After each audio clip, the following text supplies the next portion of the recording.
বাংলা প্রভাষক শিবপূর্ণমানী আলিম মাদ্রাসা। আজকের এই অনলাইন ক্লাসে সকলকে স্বাগতম জানাচ্ছি। তো আমার আজকে এটা দ্বিতীয় ক্লাস। তো আজকে আমি যে বিষয় নিয়ে হাজির হয়েছি সেটা হচ্ছে আলিম ক্লাসের আইসিটি তথ্য ও যোগাযোগ প্রযুক্তি অধ্যায় 5 সি প্রোগ্রাম। তো শিক্ষার্থী বন্ধুরা, আগে তোমাদেরকে আমি বলেছিলাম যে পঞ্চম অধ্যায় সি প্রোগ্রাম একটি গুরুত্বপূর্ণ অধ্যায়, এটা খুব স্টাফ একটা অধ্যায়। তো এই অধ্যায়কে যদি আমরা আয়ত্ত করতে চাই তাহলে আমাদের প্রত্যেকটা ক্লাস খুব মনোযোগ সহকারে শুনতে হবে। এই কথাটা আমি আবারও বলতেছি। তো আমি গত ক্লাসে তোমাদের কিছু ডেফিনেশন নিয়ে আলোচনা করেছিলাম। তো আজকে একটা সমস্যা নিয়ে আসছি, সেই সমস্যার সমাধানটা আমরা করব। তো আমরা একটু বোর্ডে দেখে নিই সমস্যাটা হচ্ছে কি, যে একটি আয়তক্ষেত্রের ক্ষেত্রফল নির্ণয়ের অ্যালগরিদম ও ফ্লোচার্ট লিখো। তো শিক্ষার্থী বন্ধুরা, আমি তোমাদের গত ক্লাসে যে ডেফিনেশনটা দিয়েছিলাম সেখানে একটি আয়তক্ষেত্রের অ্যালগরিদম অর্থাৎ অ্যালগরিদমের সংজ্ঞাটা কি ছিল, কোনো একটা সমস্যার সমাধান ধাপে ধাপে করার পদ্ধতিকে বলা হচ্ছে অ্যালগরিদম। কথাটা কিরকম, যে কোনো একটা সমস্যা ধাপে ধাপে সমাধান করার প্রক্রিয়া বা পদ্ধতিকে বলা হচ্ছে অ্যালগরিদম। তো আজকে আমরা একটা প্রশ্নে আসছি যে এইটা আয়তক্ষেত্রের ক্ষেত্রফল নির্ণয়ের অ্যালগরিদম লিখো। তো আমরা প্রথমে আলোচনা করব অ্যালগরিদম, এ এল অ্যালগরিদম। অ্যালগরিদমটা কি? যেখানে আগে বললাম যে একটা সমস্যাকে কি করতে হবে, ধাপে ধাপে সমাধান করতে হবে। তাহলে আমরা শুরুটা কি হবে, তোমরা একটু বোঝার চেষ্টা করো, বুঝো যে কি বলছি আমি, যে একটি আয়তক্ষেত্রে ক্ষেত্রফল নির্ণয়ে অ্যালগরিদম। এটাকে আমরা কিভাবে লিখব? মনে করেন এটা একটি আয়তক্ষেত্র,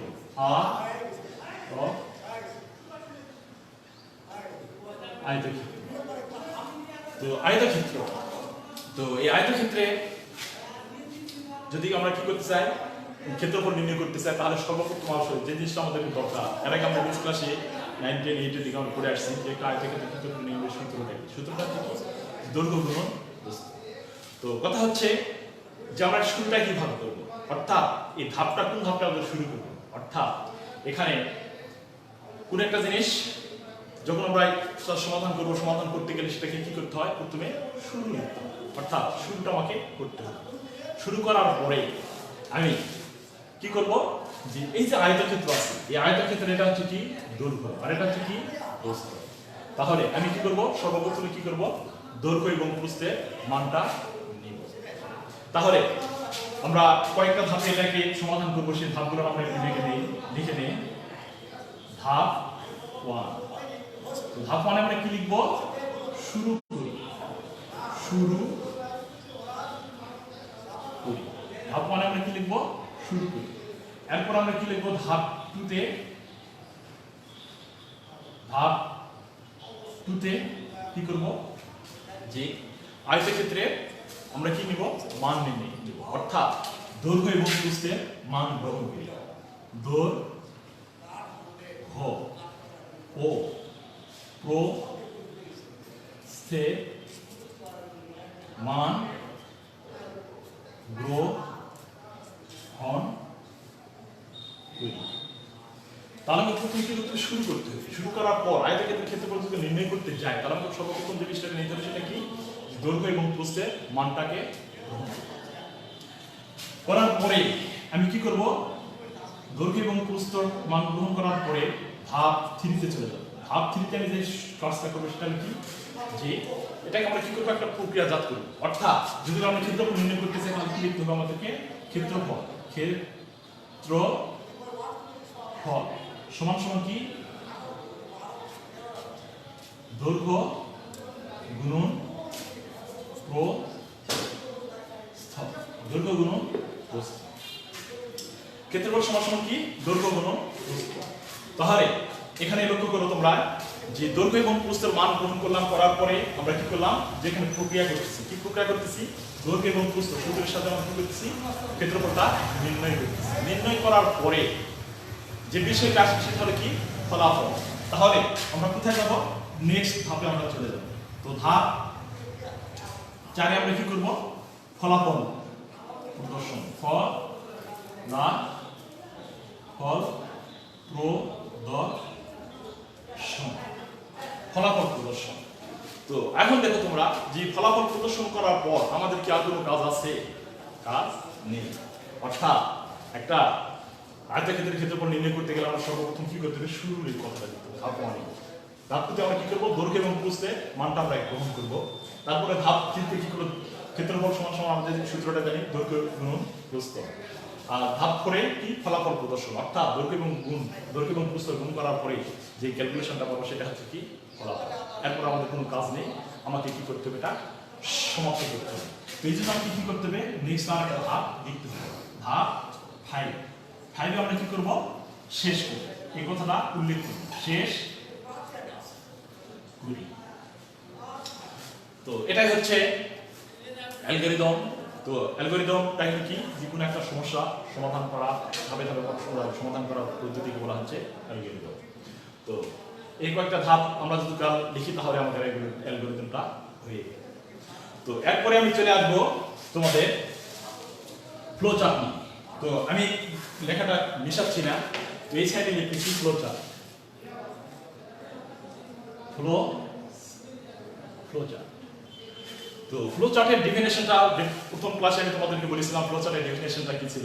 ফ্লো চার্টের ডেফিনেশনটা ছিল এরকম যে কোনো একটা সমস্যা চিত্রের সাহায্যে সমাধান করা পদ্ধতিকেই বলা হচ্ছে ফ্লো চার্ট। অর্থাৎ এই যে আমরা একটা সমস্যা নিয়ে আসছি, একটা আয়তক্ষেত্রের ক্ষেত্রফল নির্ণয়ের ফ্লো চার্ট লিখব, তাহলে আমরা কি করব?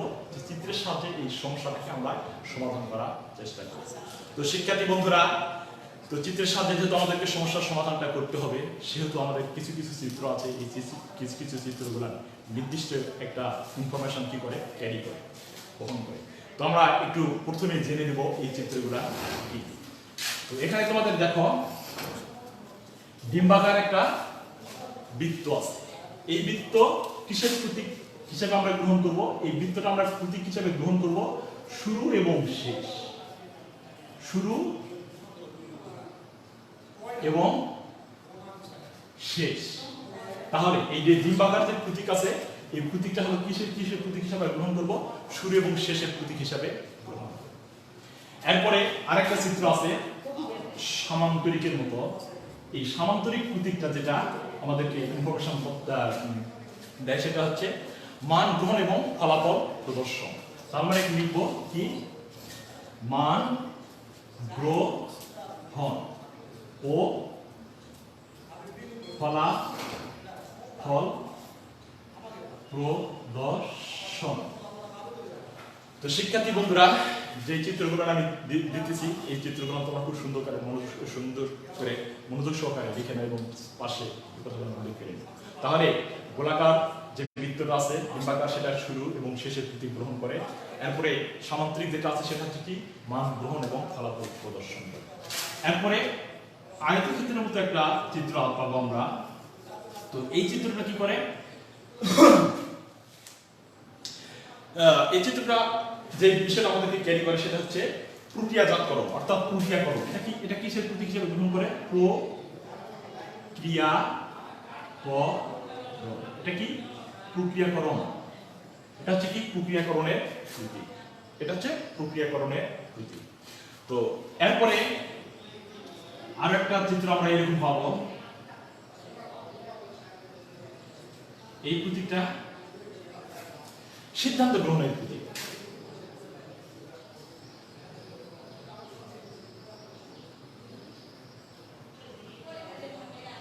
গ্রহণের প্রতীক।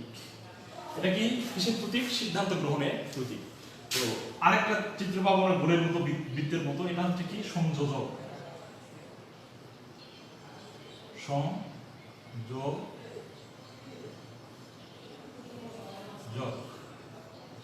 সংযোজক অর্থাৎ দুইটা বিষয়কে সংযোজন করবে। তো আপাতত এই কয়টা আমরা মনে রাখবো, মনে রাখার জন্য চেষ্টা করব। পরবর্তীতে যখন আমরা বিভিন্ন সমস্যা নিয়ে আসবো, আরো কিছু চিত্র অবশ্যই কোনো পরবর্তীতে আলোচনা করব। যে বিষয়টা আজকে ক্লাসে আমি উপস্থাপন করেছি সেটা হচ্ছে যে একটি অ্যালগরিদম, অর্থাৎ একটা আয়তক্ষেত্রের ক্ষেত্রফল নির্ণয়ের অ্যালগরিদম ফ্লো চার্ট লিখো। তো আমরা পাশে লিখে নিয়েছি অ্যালগরিদমটা, এইবার আমরা ফ্লো চার্টটা লিখে নেব। তো তোমাদের এখানে যে চিত্রগুলো আমি দিছি, এই চিত্রগুলো আমি নির্দিষ্ট একটা বিষয়কে ক্যারি করে। তো এই জিনিসটা আমি খুব সুন্দর করে লিখে দিছি এখানে তোমাদের। তো তোমরা একটু লিখে নিও। তো এখন আসি আমরা এই সমস্যাটাকে সমাধান করার চেষ্টা করি। তো আমরা কি লিখতেছি যে একটি আয়তক্ষেত্রের ক্ষেত্রফল নির্ণয়ের ফ্লোচার্ট। তো এখানে ফ্লোচার্ট আমরা লিখতেছি ফ্লোচার্ট। তো এখানে তাহলে আমরা কি করব, যে ফ্লোচার্টটা হচ্ছে কি, যে কোনো একটা সমস্যার সমাধান করার জন্য আমরা কি করব, চিত্রটাকে ব্যবহার করব। অর্থাৎ চিত্রের সাহায্যে যে সমস্যার সমাধান করা হয়, করার পদ্ধতিকে বলা হচ্ছে কি ফ্লোচার্ট। তো এখন তোমরা একটু বাম পাশে আসো, অ্যালগরিদমে এখানে আসো, তাহলে একটু বুঝতে সুবিধা হবে যে অ্যালগরিদমের ধাপ 1 আমি কি লিখছি, শুরু। তাহলে এখানে তোমাদের কিছুক্ষণ আগে আমি একটা প্রতীক দিয়েছিলাম, যে কি ডিম্বাকার একটা বৃত্ত দিয়েছিলাম। এই বৃত্তটা কি কিসের প্রতীক, এটা শুরুর। তাহলে এখানে আমি কি লিখবো, শুরু বা স্টার্ট, START স্টার্ট। তাহলে আমাদের ধাপ 1টা আমাদের কি হয়ে গেল, কমপ্লিট হয়ে। তো এরপর আমাকে কি আসতে হবে, ধাপ 2তে কি হচ্ছে, দৈর্ঘ্য এবং প্রস্থের মান গ্রহণ করা। তাহলে দৈর্ঘ্য এবং প্রস্থ, তো মান গ্রহণের জন্য আমরা কোন প্রতীক বা কোন চিত্রটা আমরা ব্যবহার করেছিলাম, সামান্তরিক একটা চিত্র ব্যবহার করেছিলাম, সামান্তরিক। তো এখানে দেখো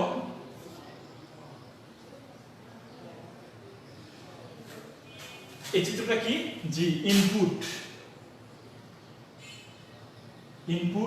length, LENGT length and weight, WIGT length and weight। তো এখানে তোমাদের দেখো এখানে গুণ চিহ্ন দিয়েছি, আর এখানে কি দিলাম, স্টার চিহ্ন। অর্থাৎ কম্পিউটার কখনোই গুণ চিহ্নটা সে বোঝে না, সে কি বোঝে, গুণ চিহ্নটা বলতে স্টার চিহ্ন। তো তাহলে আমরা ধাপ 2তে কি করলাম, দ্বিতীয় ধাপে যে মান গ্রহণ, অর্থাৎ কিসের মান গ্রহণ করব, যে আমি যখন একটা সমস্যার সমাধান করতে যাব, তখন কি আয়তক্ষেত্রে যখন আমি ফলাফলটা নির্দেশন করতে যাব, যাকে আমি ফলাফলটা প্রদর্শন করব, তার কাছ থেকে আমি শুনবো যে তোমার আয়তক্ষেত্রের দৈর্ঘ্য কত এবং প্রস্থ। তো এখানে ইনপুট করলাম আমি, দৈর্ঘ্য এবং প্রস্থটা আমি ইনপুট করলাম। তারপরে কি আছে, যে ক্ষেত্রফল। তাহলে এখানে এসে কি করব, আমরা প্রক্রিয়াজাতকরণ করব। প্রক্রিয়ার জন্য আমরা কোন প্রতীকটা ব্যবহার করেছিলাম, প্রক্রিয়ার জন্য সেটা হচ্ছে এরিয়া সমান লেন্থ এন্ড ওয়াইড।